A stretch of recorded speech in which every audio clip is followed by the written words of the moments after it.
During the day, my roommate Josh excitedly told me that the campus queen, Mia Sterling, was a total simp for love. I feigned complete indifference, replying, "Who's that? Got nothing to do with me." Yet, that very night, a certain someone bit my lip hard enough to break the skin, demanding, "Am I a simp? Maybe, but in front of you, I really do lose my mind." I was just about to take a nap when Josh started begging me to go out. "Mia Sterling has a match today, and if we're late, there won't be any seats left. Bro, please, just come with me to see the goddess herself. She's rarely on campus, so this is a once-in-a-lifetime chance." I wanted to sleep and save my energy, considering I had business to attend to later that night, but I couldn't withstand his relentless pestering, so I helplessly tagged along to the tennis courts. We were still a step too late. The court was already packed tight with guys, looking more like a celebrity meet and greet than a sports match. Josh dragged me along, finding a gap and shoving through the crowd until we barely managed to squeeze into the front row. As I straightened my rumpled clothes, Josh nudged my arm, whispering excitedly, "Mike, look, that's Mia Sterling, the queen bee of the entire university. Her family literally donated this new science center like it was pocket change. God, how is it fair for one person to be that gorgeous and that rich?" I gave a dismissive reply. "I guess choosing your parents is a skill. Oh, stop fixing your shirt and look at the hot girl." Fine. I obediently looked up. The hot girl quota on the court was definitely high today, filled with energetic, athletic college girls. I was initially uninterested, but when no one was watching, my gaze drifted casually and subtly toward the most stunning figure in the crowd. Just then, as if she sensed something, the girl suddenly turned her head and looked right in my direction. Her features were striking, her eyes pitch black, possessing a beauty that was wild and otherworldly. Mia looked over here. "Mike, look, isn't she absolutely stunning?" Josh was practically bouncing with excitement beside me. After a long pause, I whispered, "She's all right, I guess." My comment earned me eye rolls from a few guys nearby, who clearly thought I had no taste. I took the hint and shut up, continuing to watch the match with Josh. While I was staring at the court, lost in thought, someone suddenly stepped in front of me. It was a girl in a jersey, likely a substitute player. She scratched her head shyly. "Hey, could I get a number?" It was a classic pickup line. Josh realized it instantly, winking and grinning mischievously beside me. My expression didn't change as I shook my head. "Sorry, I can't." The girl looked a bit disappointed, but she quickly unscrewed the cap of a water bottle she was holding and enthusiastically handed it to me. "That's okay. Here, take this water as a souvenir of our first conversation." I stared at the bottle, feeling a headache coming on. I sensed that if I didn't take it, she wouldn't leave me alone, so I accepted it. "Okay, thanks." The girl beamed, but just as she was about to say something else, a tennis ball came screaming through the air and smashed right between us. Thwack! The loud noise silenced the entire court instantly. Everyone turned in confusion to look at the culprit. Mia was standing not far away. Although she wore a brilliant smile, she radiated an oppressive aura that sent shivers down everyone's spine. "What's going on here?" The girl who had just hit on me explained quickly. "Mia, I was just looking for someone." "Looking for who?" "Go get on the court and play a set." "I'm tired and want a break," Mia drawled lazily. The girl gave me a conflicted look over her shoulder, but eventually headed onto the court to play. The timeout ended and the match resumed. However, the audience's attention had shifted entirely to Mia, who was walking straight toward me. She stopped and looked me over with a lazy expression. I frowned ever so slightly. She sighed. "Freshman, can I have that water? It belongs to the tennis team. After all, if you take it, I won't have anything to drink." Mia held out her hand, demanding the bottle I was holding. She was standing so close that I could clearly smell her jasmine perfume. Combined with her stunning face and incredible figure, she was like a siren luring sailors to their doom. Case in point, my roommate beside me had been reduced to an idiot, making short, gasping noises like a steam train. Looking at the campus queen, I said calmly, "Sorry, it's already open, and I just took a sip. I can't give it to you." Mia smiled. "It's fine. I don't mind little things like that." She reached out again, wearing a shamelessly mischievous expression, clearly not planning to stop until she got what she wanted. I pursed my lips and, slightly annoyed, handed the bottle to her. "Here." She unscrewed it immediately and took a sip right in front of me. After swallowing, she tilted her head, looking like she was deliberately teasing me. "Thanks, freshman." I lowered my eyes, feigning a cold disinterest. Mia didn't say anything else. She just turned and sauntered away with a swagger. Josh finally snapped out of his trance and grabbed me excitedly. "Mike, why did Mia Sterling come over to talk to you? She was totally flirting, and she drank from your water. Do you know her? I heard she falls hard when she likes someone." I denied it instantly, speaking rapidly as if afraid someone might figure something out. I don't know her.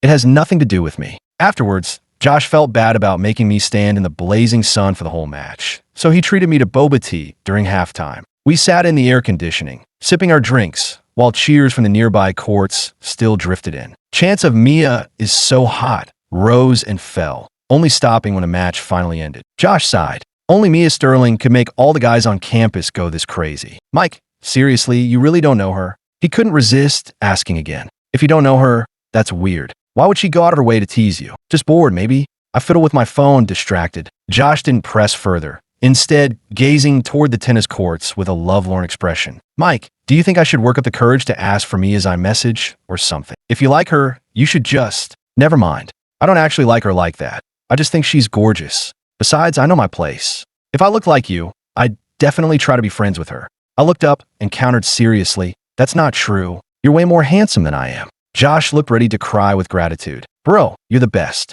Once it cools down, I'm definitely treating you to hot pot. I was about to agree when my phone suddenly pinged. It was an iMessage from an unsaved number.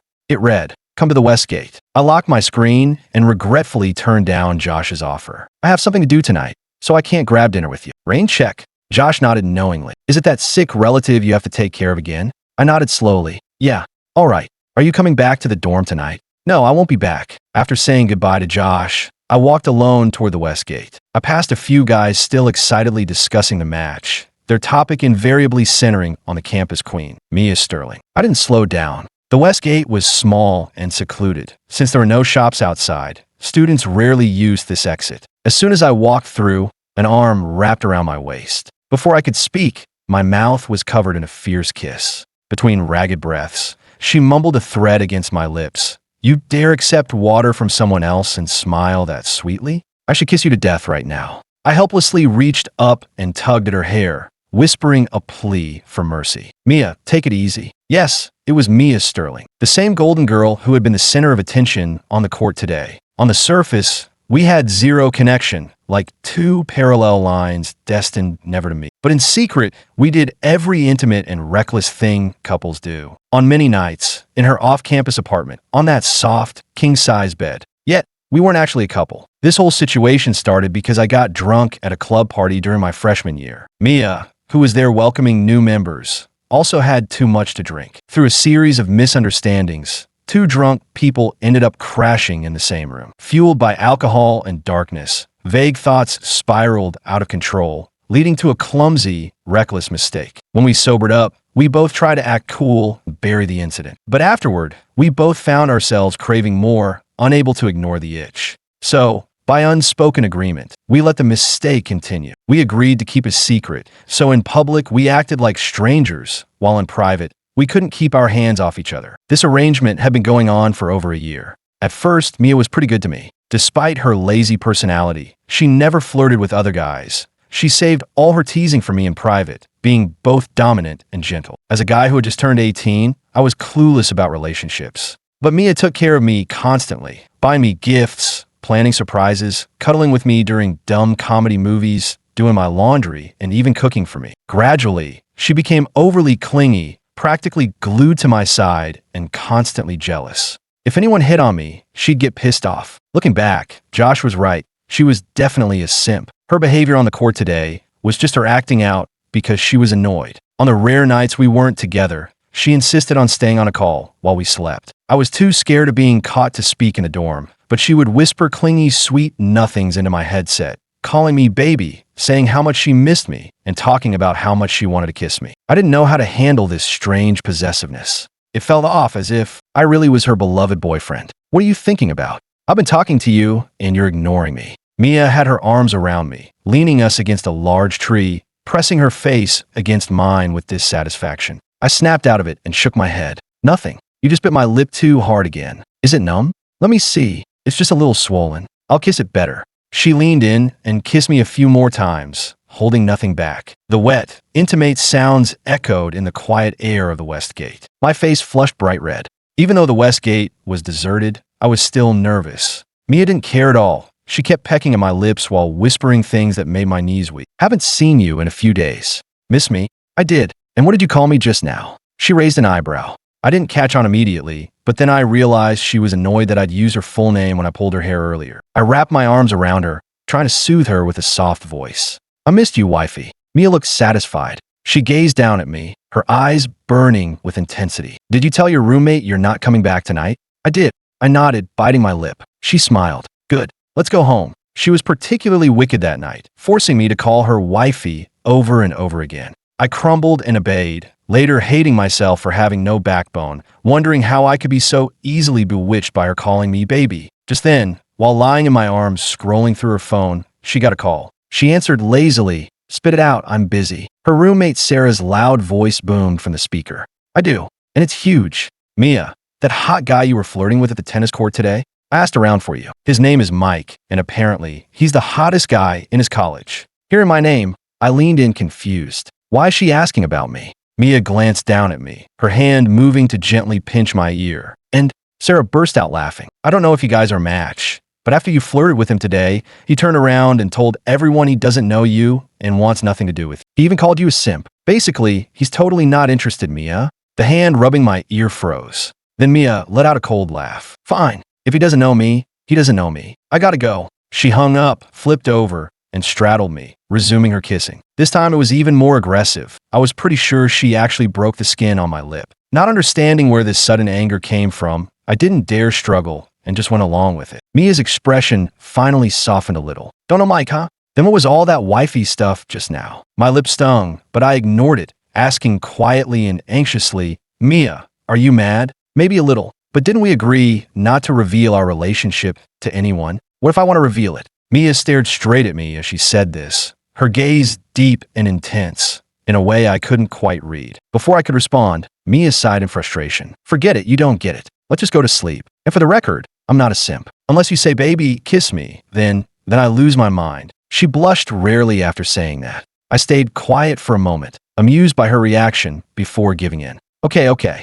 Baby, kiss me. When we woke up the next day, Mia dropped me off at the West Gate as usual before driving off. Before I got out of the car, she pulled me in for a heavy makeout session, as if her random anger from the night before had never happened. I watched her car drive away, feeling distracted. When I stumbled back into the dorm, Josh took one look at me and gasped. Mike, what happened to your mouth? It's swollen and cut. My ears burned, but I feigned nonchalance. Probably just from not sleeping all night, plus the weather change. And what's with the red marks on your neck? Hives.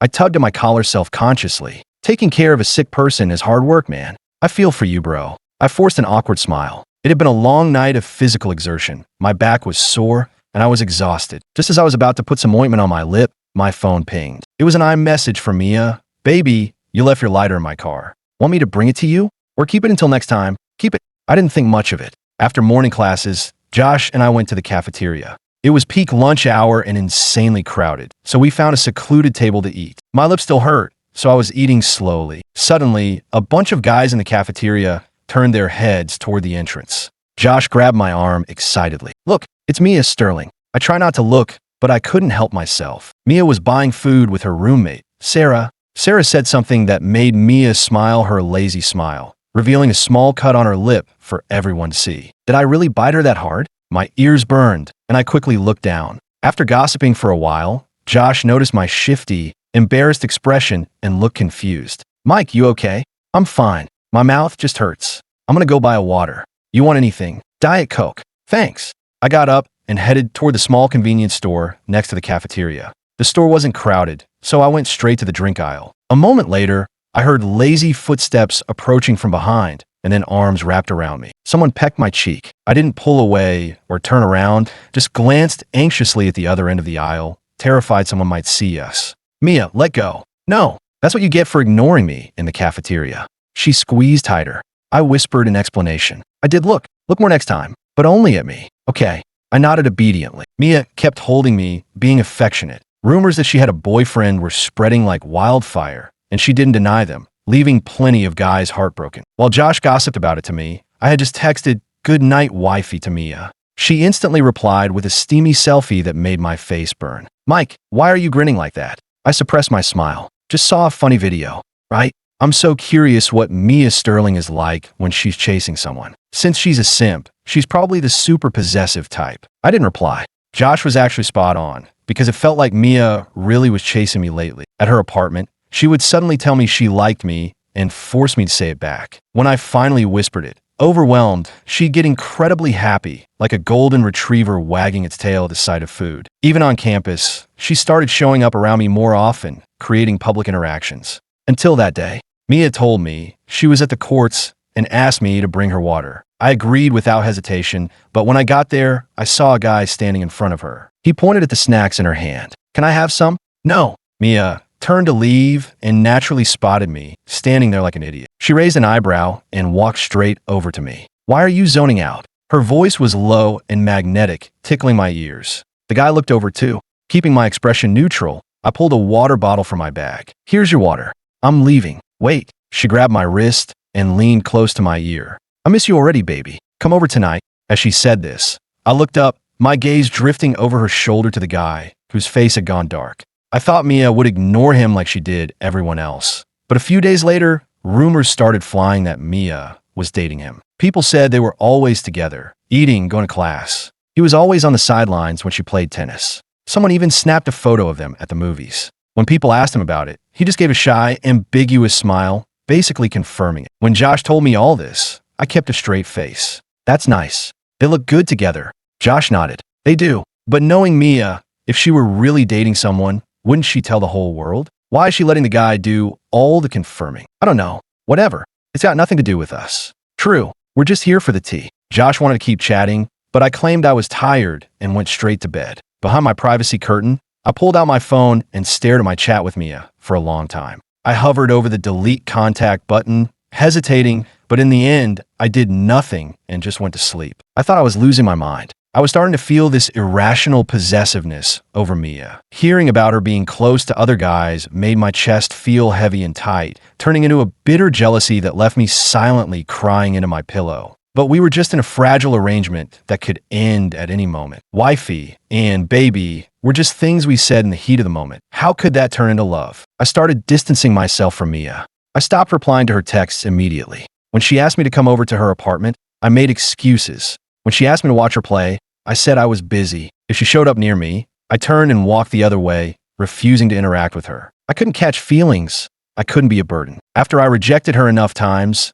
Mia's princess attitude must have kicked in. She stopped reaching out as much. Meanwhile, the gossip about her and that guy kept blowing up in the group chats. I read every single message and decided that by the end of the week, I would end this illicit relationship with me. We would go our separate ways. I'd had a wild, beautiful fling, and that was enough. I didn't expect to run into Mia when I went to a friend's birthday party that weekend. She walked in with that guy trailing behind her. The room was full of students from our school who had heard the rumors, so the teasing started immediately. "Look who Mia brought. It's what's his name." I kept my head down, numbly scrolling through my phone, but I could feel Mia staring at me. Her gaze was intense. Then I heard her let out a cold laugh, loud and clear, making my chest tighten. A few seconds later, she pulled out the empty chair next to me and sat down. The table was small and the seating tight, so her leg pressed right against mine. I glanced over, catching a glimpse of her profile. "Mia, if you sit there, where am I supposed to sit?" the guy whined. "Not my problem. There are plenty of empty seats," Mia replied coldly. The guy ended up switching seats with the girl on Mia's other side. Now I was on Mia's right, and he was on her left. I could hear every word of their conversation, and each one felt like a knife in my throat. I silently pulled a water bottle from my bag, needing a drink. But the cap was some weird design I hadn't seen before, and I couldn't get it open. Just as I was about to Google it, a soft, pale hand snatched the bottle from me. Click! She opened it effortlessly and shoved it back into my hands. Her movement was impatient, but her touch was gentle. I drank slowly and went back to peeling crawfish, ignoring the death glare the guy was shooting at me. The room was filled with laughter as the food arrived. Everyone was eating and chatting, and some of the girls started drinking wine. Beside me, Mia answered people's questions with lazy indifference. I kept my head down, eating silently and trying to make myself invisible. I only dared to take food that was right in front of me on the lazy Susan, afraid to draw Mia's attention. Unfortunately, most of it was stuff I didn't like, so by the time the meal was nearly over, I was still hungry. Finally,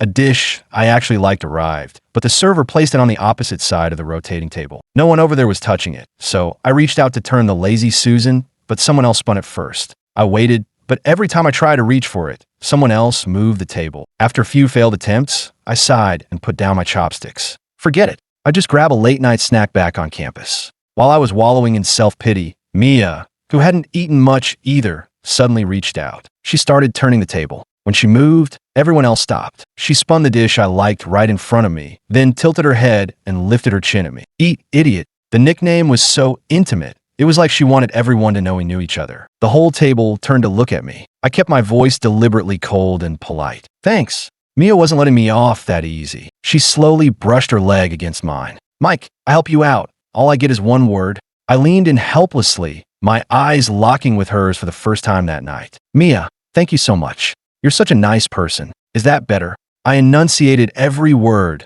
a hint of anger in my voice. Mia just smiled and leaned closer to me. If you say it's okay, then it's okay. I'll listen to you. I'm a simp after all. The room went dead silent. I didn't dare look at the shocked expressions around us. I was numb with embarrassment. What the hell was she doing? I couldn't eat anymore. I gave my gift to the birthday boy, made an excuse, and got out of there fast. I was waiting by the elevator when I heard familiar footsteps behind me. My spine tingled. I tried to rush into the elevator, but I was yanked into an empty, unlocked private room next door. Mia's kiss was undisguisedly aggressive. My heart raced, and I felt my barely healed lip split open again. I flinched in pain and tried to pull away with a whimper, but she held me tighter and kissed me harder. Mike, why are you ignoring me? I'm not. You're just what? I wanted to say, I just wanted to end this ridiculous relationship since she had a boyfriend now. But then, the guy's voice came from the hallway. Mia? Mia, are you out here? I'll call her again. The guy stopped right outside our dark room to wait for the elevator, probably planning to call her while he searched downstairs.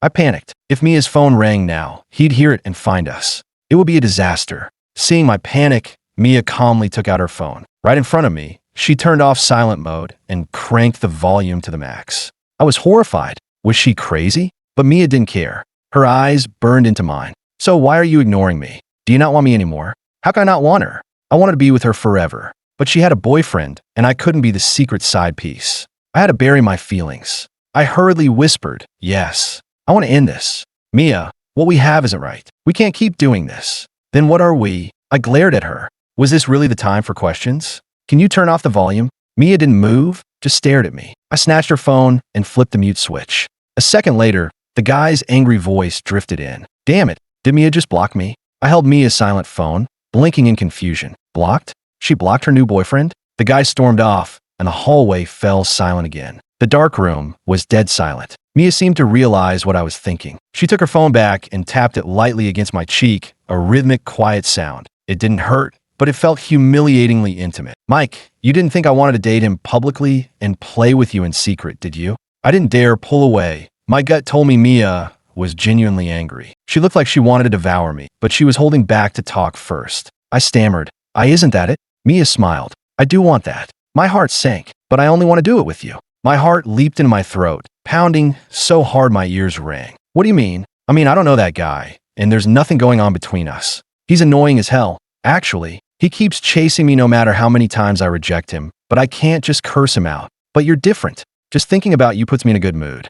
I don't want to pretend we're strangers anymore. I don't want to watch you talk to other girls while I can't say a word to you. I want to drink your water at the tennis court. I want to hold your hand in public. I want to date you. She put her phone in her pocket and leaned in, gently kissing the cheek she had just tapped. Her voice was serious. Mike, seeing as I like you this much, will you be my boyfriend? I mumbled, Mia, you like me? Yeah, really. Why would I lie? What do you like about me? Everything. I just miss you like crazy when you're not around. I looked at her quietly, giving a shy, cowardly nod of agreement. Mia laughed. Has it occurred to you that I might have planned this whole thing from the start? Planned it. I was confused. Mia leaned in and whispered in my ear. That time you stumbled into my room after the party? I wasn't actually drunk. I let you make the first move. Why didn't you push me away? I was shaking with embarrassment. And you? Why did you take advantage of me? Mia countered. I looked at her, then bit my lip, embarrassed. Don't ask. Let's change the subject then. About us dating, what do you think? Do you agree? Yes.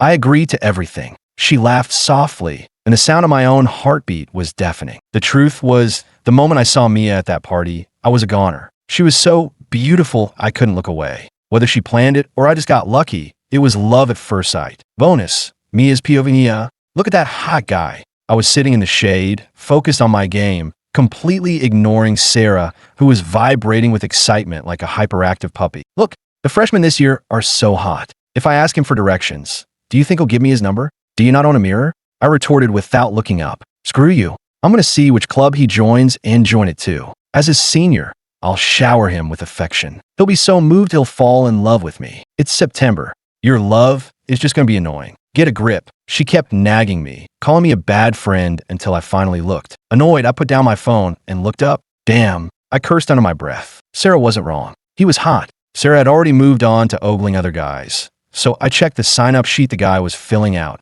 Hiking club. I had some energy to burn anyway. Hiking seemed like a good way to do it. I texted the club president. Need more members? Want me to join and boost your popularity? My friend was thrilled, instantly approving my membership and making me vice president. Just like that, I got my hands on his application form. Mike. Even his name sounded good. I repeated it in my head. A week later, the club organized a retreat for new members, a hike followed by an overnight stay at a lodge in the mountains. I watched Mike the whole time. He kept his head down, climbing with a stoic expression. When he slipped, I was there instantly to catch him. Thanks, senior. He let out a breath and thanked me warmly. I lazily withdrew my hand. Don't mention it, freshman. That night, the freshmen started drinking. Someone convinced Mike to have a few drinks, and he got even quieter. I didn't like the smell of alcohol, so I didn't drink, but I couldn't stop glancing at him. Eventually, he got up to go to bed. Worried, I followed him at a distance. I watched him stop in front of my room, swiping his key card repeatedly and failing. Why won't it open?